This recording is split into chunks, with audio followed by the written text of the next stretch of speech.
Chris here, up in the mountains with ADO's new bike. This is called the D30. It has 27.5-inch rims on it, so none of those small 24 or 20-inch rims. It's not foldable either. It's a standard frame. This mountain bike has a 250-watt rear hub motor. The gears, we've got 11 of them from Shimano. They are Shimano's D30. And we do have a front shock. Now this shock has approximately 30 millimeters of travel. It's a no-name brand shock, but it's actually not too bad. You can lock it out. It also has adjustable rebound. We do get too with this bike is hydraulic disc brakes, which aren't bad. Once you bed them in, I find them to be pretty good.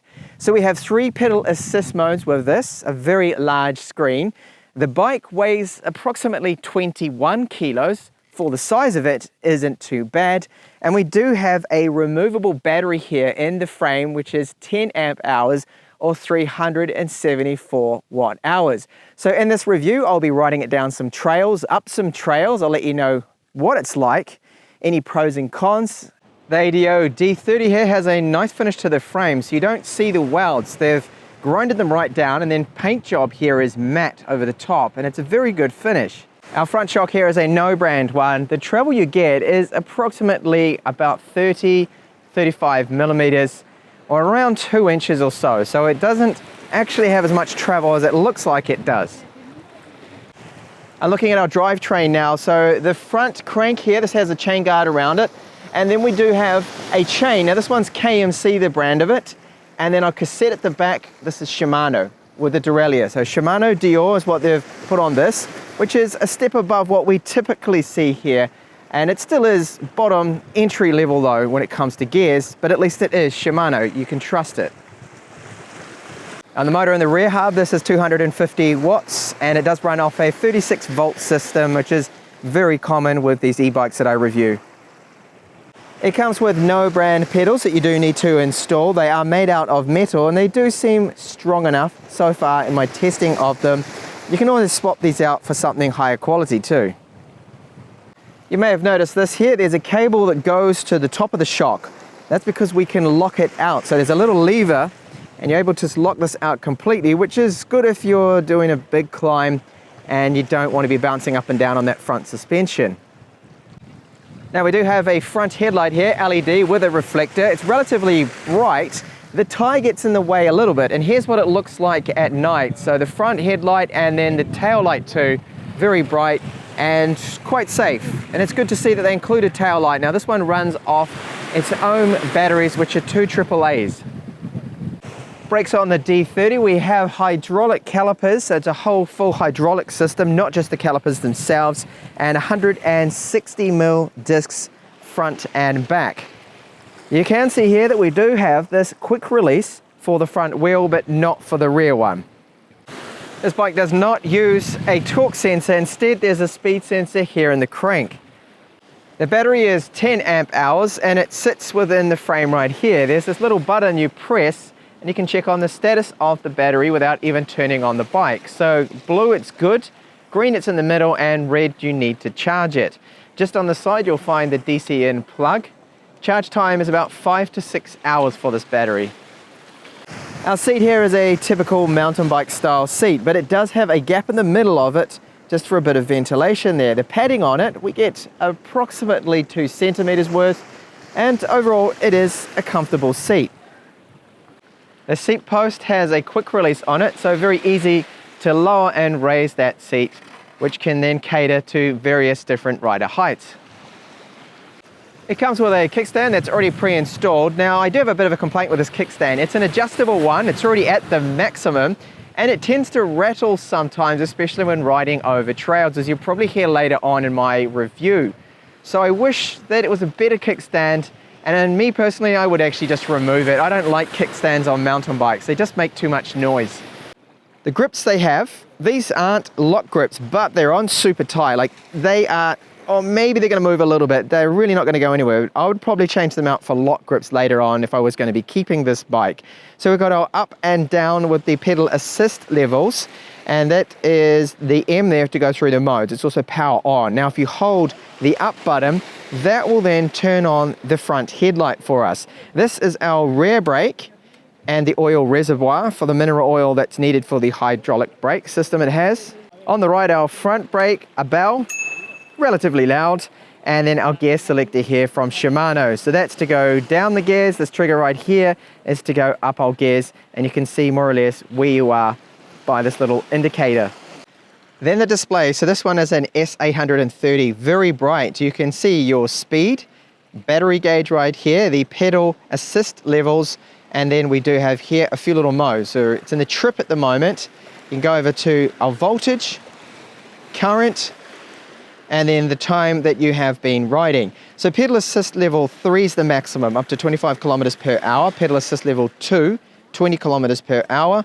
And then the lowest is just 15 kilometers per hour that it will boost you up to that speed. Now this gauge here does run off voltage, so you'll often see it dip down to 70% in climbs, but then it will bounce back.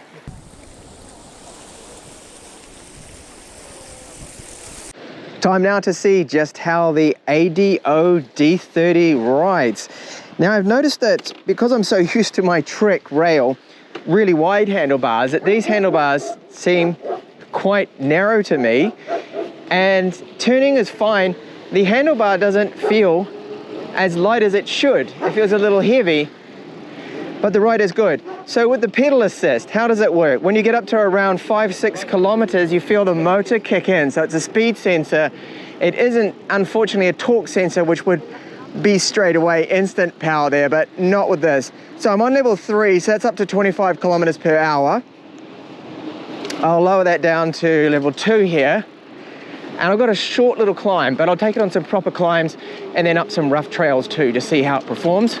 So the front shock going to rattle about. There is something that is rattling.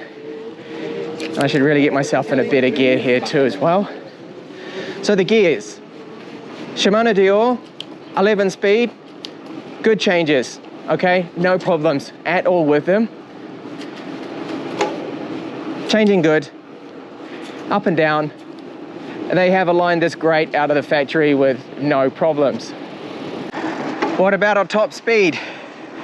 So up to 25 kilometers per hour, 30 now, cuts out, no motor, and any little bumps.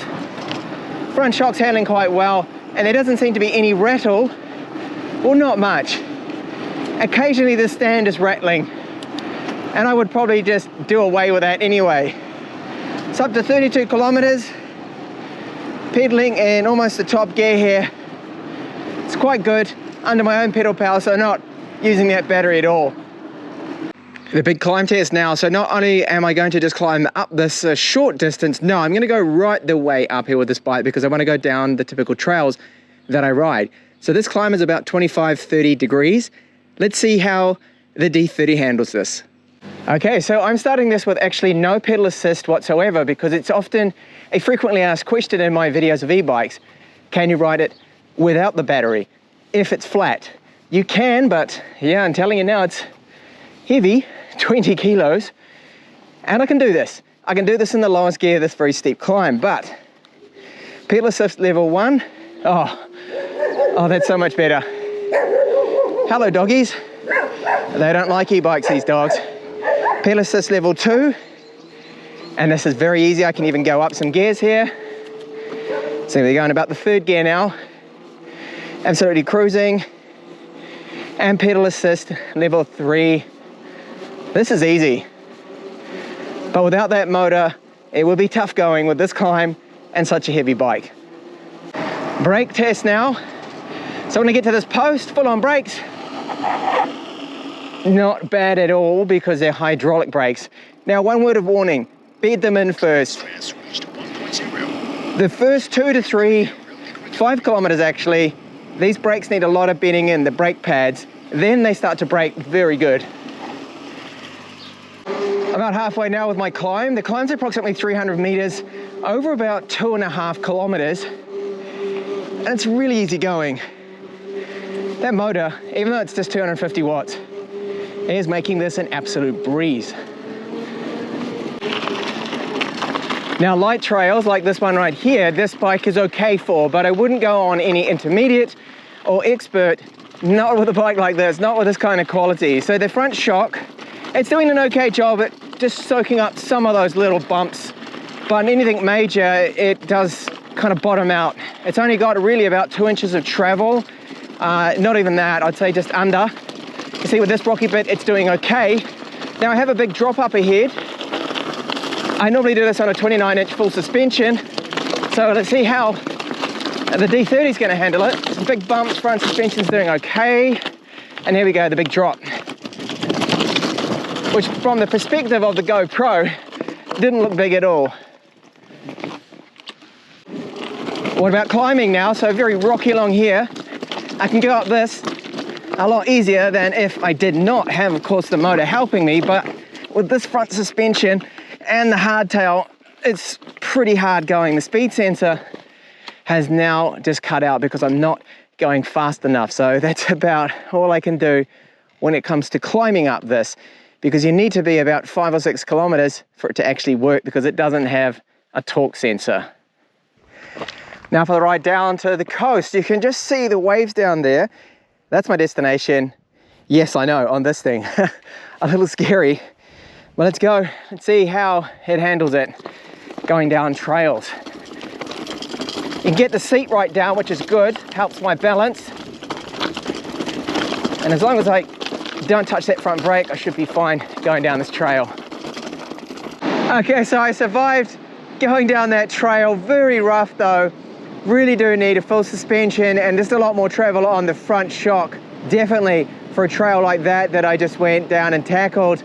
So here at the end of Las Rodas, the battery for this ride is holding up really well.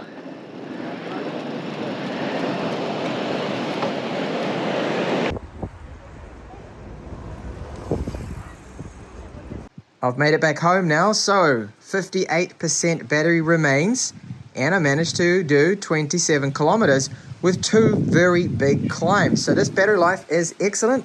There goes my cat Vera. She's agreeing with me here. So my calculation is 60 to 70 kilometers out of a single charge. And if you're on the flat all the time and you're riding over 25 kilometers per hour, then you can probably get somewhere around even 80 kilometers. So removable battery is good. It takes about 5 to 6 hours to charge. The brakes, they're not bad once you bed them in. The gears from Shimano work well. The overall finish of the frame and the paint job is excellent. I really do like it. The screen is large, it's backlit, and it's very easy to control the pedal assist levels. The areas that I don't like about this bike, well, it's got a speed sensor. So there are times when you're in climbs, if you're not in the right gear, and you're just starting out, it won't give you any assistance until you hit around 5 kilometers per hour, then the motor will kick in. So I feel it really needs a torque sensor. The other is the kickstand rattles a little bit. I find that annoying. I would probably get rid of it. But the big one for me, which cost me a whole day of filming, is these tires. They are simply too thin, too soft, the rubber on them, and they're not really made out at all for a mountain bike. I got a puncture and I had to push this bike all the way home, and I lost a whole day recording, which was highly annoying. Apart from that, for an entry-level bike that you're going to be using, for example, just for casual rides on the weekend, for the price point, if you're on a budget, I do think this is a great bike here from ADO. It's got a lot of things that other bikes don't have, the big ones being the range on it, the shocks, and the hydraulic disc brakes. So thank you so much for watching my review here of the D30. Hope to see you back with my next up-and-coming videos. Bye for now.